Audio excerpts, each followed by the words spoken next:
Drew McIntyre is facing almost insurmountable odds coming up at Elimination Chamber. Shane McMahon's up to some shady stuff.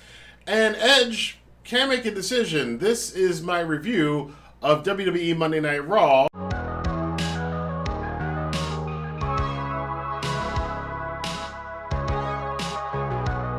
What's up, you sexy bitches? Hope you guys are enjoying yourselves out there and you're being safe. This is a rare Monday Night Raw review for me. I try to watch Raw every so often, and I enjoy the shows to some degree. Again, it's always the farther away WWE gets away from being a pro wrestling show, and the more I have kind of a hard time adjusting to it sometimes. But it's, you know, it's still got its pluses and minuses, and we're going to be talking about them today. But first, before we get to that, of course, as always, you can always help support the channel. You guys have done an amazing job the past week with sharing the videos and hitting the like button to let more people be aware. I'm still drawing in the subscribers that I used to have last year that didn't know that I was back on YouTube. So thank you guys very much for doing that by hitting the like button, subscribe, and sharing this video on Twitter, Facebook, Instagram, and wherever you talk about sports entertainment. On to the Raw review. We had the show with Pierce and Shane McMahon in the ring, and they're making this big announcement that even though Sheamus was kind of promised a WWE Championship match from current champion Drew McIntyre at the next pay-per-view Elimination Chamber, however, that has been scuttled in favor of a Elimination Chamber match featuring Drew McIntyre defending that title against 5 other competitors, and not just 5 other competitors, 5 other former WWE champions. In the list, we've got the current Money in the Bank holder, The Miz, who still hard to believe he was WWE champion at one time in main event at WrestleMania, but it's true. Jeff Hardy, the phenomenal AJ Styles, Randy Orton, and of course, Sheamus, who also is kind of weird to think that Sheamus is a 4-time former WWE champion, and I barely remember any of his title runs. Which goes to a backstage thing that he had with Pierce later in the show, where he kind of, Sheamus, pretty ticked off and kind of insinuated that, hey, are you trying to tell me I'm not a draw? You're not a draw. But, you know, I would be rightfully pissed if I was Sheamus too. You know, he had a one-on-one match with Drew McIntyre, mano a mano, and now he's got to be involved with 4 other guys in their match inside of the Elimination Chamber, one of the more brutal matches in WWE lore. And we saw that kind of play out in the match later in the night where Randy Orton was taking on Drew McIntyre.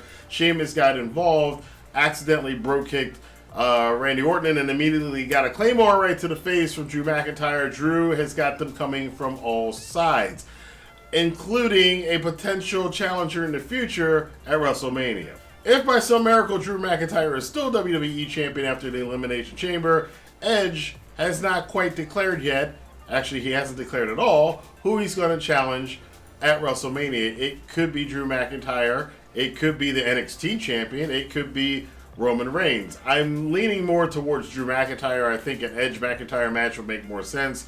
I'm not really that interested in seeing Edge versus Roman, because that's kind of a clear win for Roman.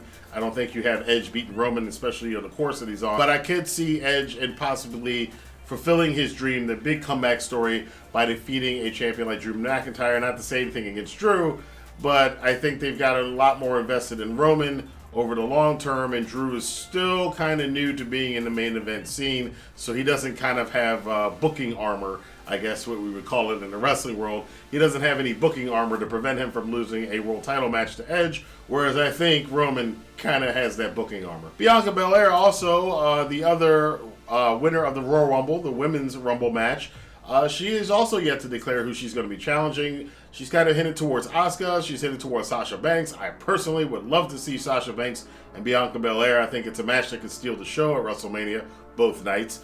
But Asuka is also an interesting challenge, and they did a kind of the funny thing. Asuka's so goofy today with her. I love her to death. She is Bae. She is my crush in WWE. And her little dancing and like, oh, you are not ready for Asuka. Ooh, ooh, ooh. I don't even, it's like her mind is so crazy. I don't even know. That's why I love her so much. She's so crazy. It just is. Bianca Belair doesn't seem to be. She's on Asuka's side, but she's also letting Asuka know, I might be coming for you, so I might be back on Raw. Kind of worry about that a little bit. The women's division also has the tag team championships that are going to be on the line at some point in time. I'm assuming it's going to be Elimination Chamber, where Naomi has teamed up with her real life friend Lana, who has been still getting her butt kicked by.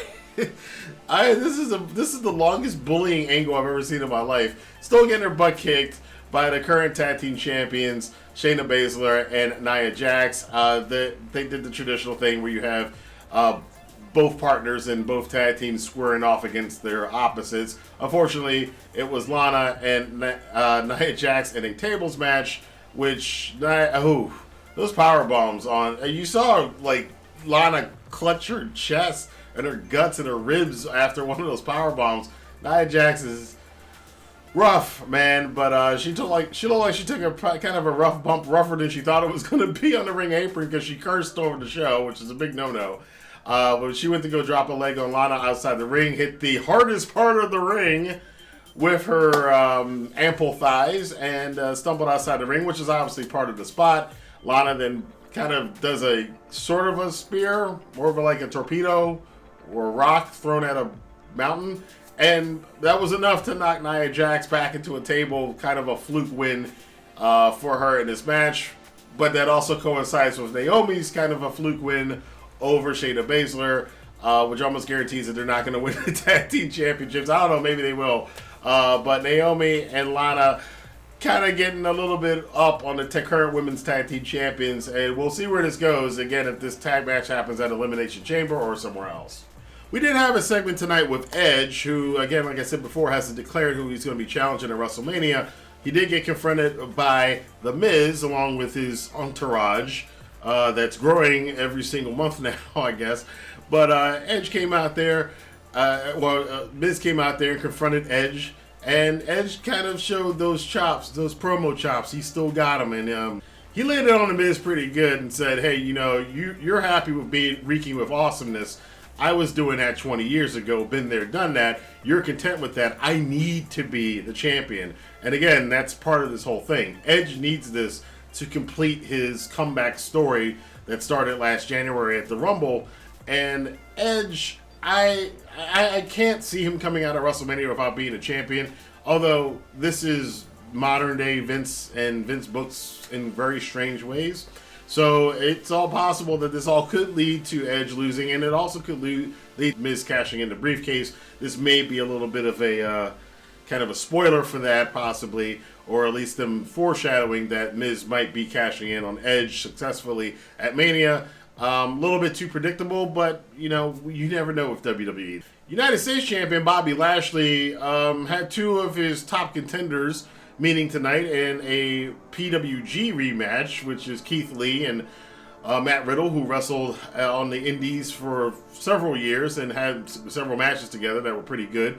This wasn't, obviously, this is a storyline match. It was still a hard-fought match. I did appreciate the effort these guys put in there.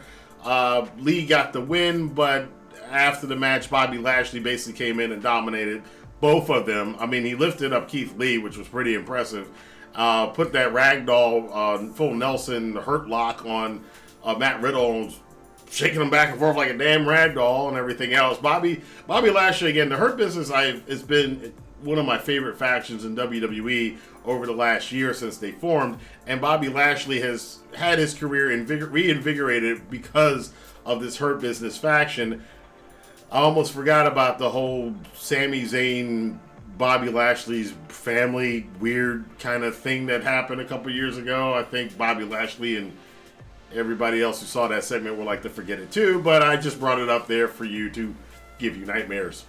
Worse nightmares than that Matthew McConaughey commercial at the Super Bowl. But I think the most intriguing thing for me that came out of Monday Night Raw this week is what's going on with Shane McMahon. Shane gave Pierce the credit for coming up with the Elimination Chamber match, and then later on he's got this interview with Drew McIntyre, the backstage segment with Drew McIntyre, and it's very civil, and Shane's like, hey, if you want to prove that you're a champion, and this is the best way, blah, blah, blah, blah, gets in a limo and leaves. It's implied that this was Shane McMahon's idea, not Pierce's, and Shane, I don't know what's going on there. A little intrigue. I guess we got a bigger story for Drew for WrestleMania, and now I am actually curious to see how this is all going to play out. What is the motivation here? Why is Shane McMahon, clearly who came up with the idea for this match, or at least maybe he did, why is he targeting Drew McIntyre? How is this going to manifest itself? Wolf in sheep's clothing right now, and the way he relates to Drew. Drew seems to be suspicious, but not going to blame anything outright. You're going to have to watch Elimination Chamber, I'm sure, to kind of find out where the next shoe is going to drop in this whole thing. We got a little bit until we get to WrestleMania, so they got a lot of time to kind of flesh out the story, and hopefully this is indicative of them doing a 2-month story, Drew McIntyre, Shane McMahon, and whoever else is going to be involved with it, that can tidy itself up at WrestleMania and be a complete story for Drew, which I think Drew needs, especially after that random Goldberg match we just went through. Drew having a good storyline as a world champion is definitely needed to help reinforce this second run with him with the championship. But that's Monday Night Raw for this week. Again, I don't do many Raw reviews, but you know, I figured I'd do one this week. It's an interesting show. I like the main thing that I came away with it is the Shane McMahon mystery that's going on. That does have my curiosity. A lot of the rest of the show was kind of standard fare for weekly wrestling TV shows. Nothing too exciting and too outrageous. You know, you still have the Flair, Lacy Evans, Charlotte thing going on, and a couple other feuds here and there. But I want to know what you guys thought of Monday Night Raw this week. Let your voice be heard in the comment box below. And of course, again, always help out the channel by hitting the like button and sharing this video wherever you can. And I got some free goodies for you guys down in the description box, in particular a 30-day free trial to Amazon Prime. You can get all kinds of movies, including Batista's latest movie, and I'm sure eventually some of John Cena's stuff will be available too. You get free movies, you get free shipping, you get all kinds of discounts and stuff by being part of Amazon Prime. So if you haven't signed up for Amazon Prime yet, definitely check that link down in the description box and get yourself a 30-day free trial. It's free stuff, so free is always good. Until then, until next time, I will see you guys on here for more news, rumors, and reviews on the Rantin Review. Have a good day.